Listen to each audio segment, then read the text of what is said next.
दास्तान मिर्जा साहबा सियाल साहबा खत घलदी है। जट मिर्जा तैयार होके जांदा है।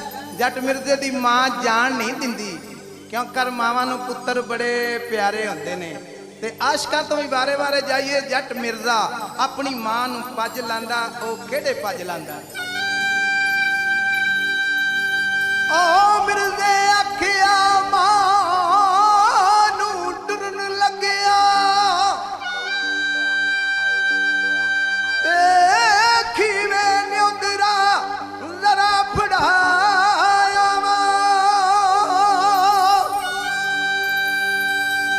अगे खरल सियाल ते जानदे ने अम्मा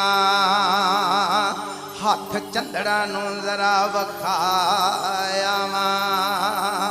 आख्या ठीक है पुत्र अज तेरी भैन छत्ती दी जंज टुकदी है पई पर भैणां नूं सदरां बड़ियां हुंदियां। मेरा वीर डोली पा के जाए। आख्या मेरिया जे तू ना डोली पा के गया छत्ती दी रोंदियां उम्र लंघ जाएगी।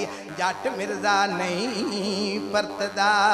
जट मिर्दे नाल मां केड़ा जवाब करदी नाले मत देंदी है। वे पुत्र मेरी गल सुन लै। ओ कोड़ दौड़ दा शौक जरूर तैनू वल सिखिया तीर चलाउण दा तू।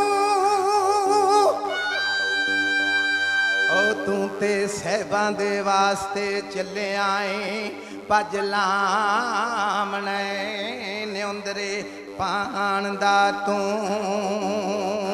मैनू जापदा तू समान किता साहिबां कट के रात लियाण दा तू। ओ हच्छा रब तो पाएगा ओ मिर्जे आवे।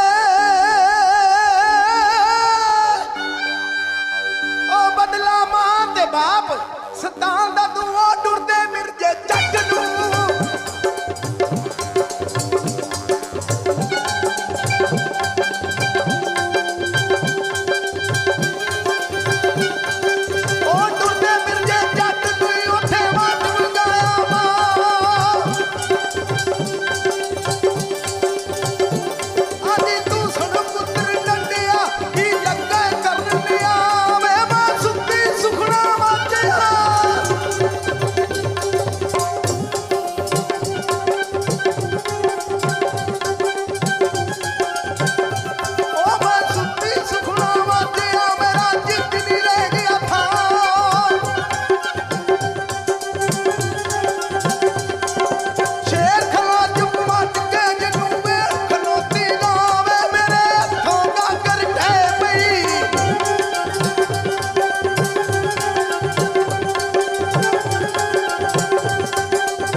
भाई बहुत अच्छे ये दास्ताना तो वो ने भी जिहड़ियां सारी सारी रात पढ़ियां जांदियां ने सारी सारी रात गाइयां जांदियां ने और तुहाडे वरगे फनकार जिहड़े ने वो सुणाउंदे ने और सुणन वालियां दी तां गल भी नहीं मुकदी। वो कहंदे ने भी नहीं कुछ होर सुणाओ कुछ होर सुणाओ।